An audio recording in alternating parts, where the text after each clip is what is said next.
What happened to epic fantasy? No, seriously, what happened to the days where you cracked open a book and within the first 30 pages you had a prophecy, a war brewing, and a main character already knee-deep in destiny? Because now I'm 200 pages in and I've already learned the tax policies of a fictional kingdom, the ancestry of 12 side characters, and the migration patterns of dragons that haven't even shown up yet.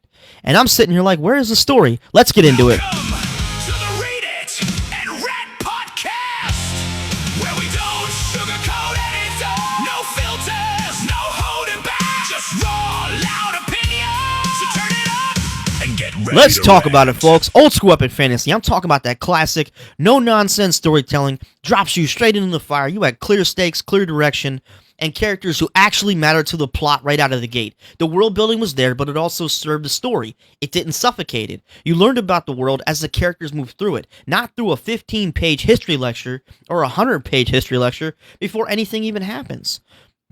Now let's fast forward to modern epic fantasy, and listen, I get it, ambition is higher, worlds are bigger, authors want depth, but somewhere along the way, depth has turned into delay, because I don't need 100 to 200 pages of slow burn lore dumping before the plot even decides to wake up. I don't need 10 POV characters introduced before I'm even supposed to know who I'm supposed to care about. And I definitely don't need entire chapters dedicated to details that have zero connection to the main conflict. Especially in the beginning. That's not immersive. That's exhausting. And honestly, it's pulling me in the direction of not wanting to read epic fantasy anymore because of the points I've stated above. I'm not saying I'm going to stop reading it altogether, but I am going to start limiting how much I consume in a month because of the points of how not exhaustive and boring and non-immersive it is.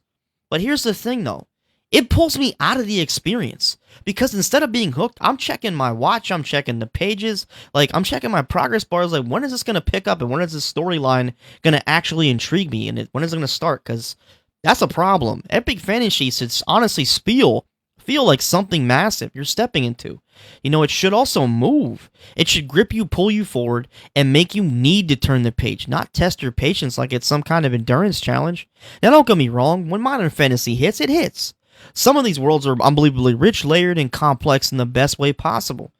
But the best ones, they earn that complexity after they hook you, not before. They give you a reason to care for first, and then they expand the world around you. But maybe it's just me, but give me that old school energy. Give me a story that knows what it is and it gets to the point. Give me characters who matter from page one, that hook me from page one, and give me a plot that doesn't take 200 pages to remember the plot even exists. Because at the end of the day, if I have to fight through the beginning of your book and slog through it within the first couple of chapters just to get to the good part, I'm going to be honest, man.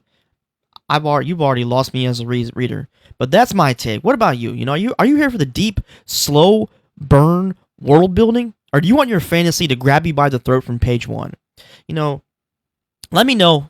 And if you're rocking with the Read It Rant podcast, make sure you're following for more unfiltered takes, book reviews, and everything in between. Until next time, please like and follow for more, and please repost as usual.